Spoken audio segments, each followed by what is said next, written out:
President Obama also expressed frustration that Congress is racing to pass legislation on refugees, but not on U.S. military activities in Syria. We're joined by Caitlyn Huey-Burns from Real Clear Politics. Caitlyn, thanks for being with us. Thank you. It's interesting to hear the debate that is unfolding right now. People are saying, look, because of national security interests, this is something we really need to rethink. On the other hand, you heard from President Obama there. How do you see the refugee issue playing out in the Republican primary race and even in 2016? Oh, sure. This is the key focus this week in light of the attacks. It's something that we've seen several of the candidates address. We've seen, several Republican governors and one Democrat call for refugees not to be accepted in their states.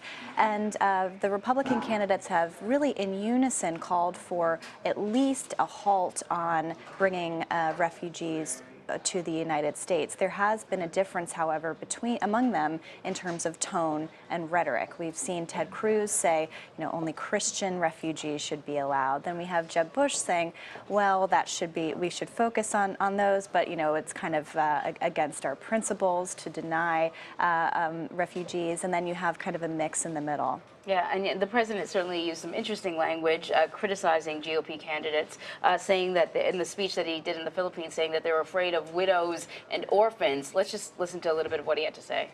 These are the same folks oftentimes who suggest that they're so tough that just talking to Putin or staring down ISIL or using some additional rhetoric somehow is going to solve the problems out there.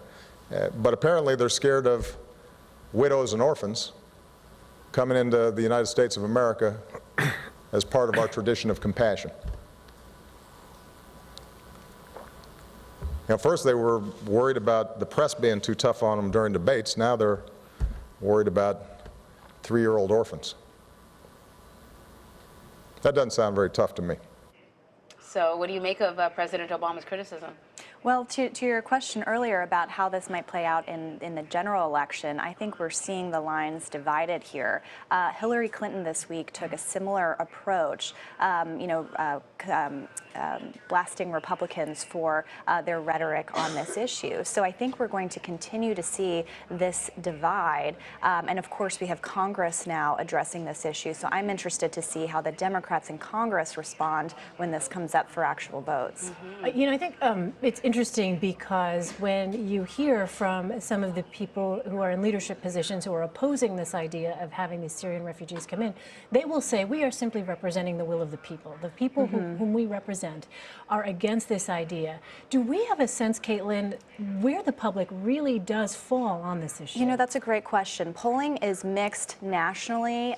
We've seen some polls, people supporting it, majorities supporting it, some majorities opposing it, but it is clearly divided between party lines. Poll after poll shows majority of Republicans opposed to accepting refugees, Syrian refugees, while Democrats, a majority, are supportive of this. And these polls were taken in light of, in September, the president saying that the United States would accept 10,000 refugees over the course of a few years.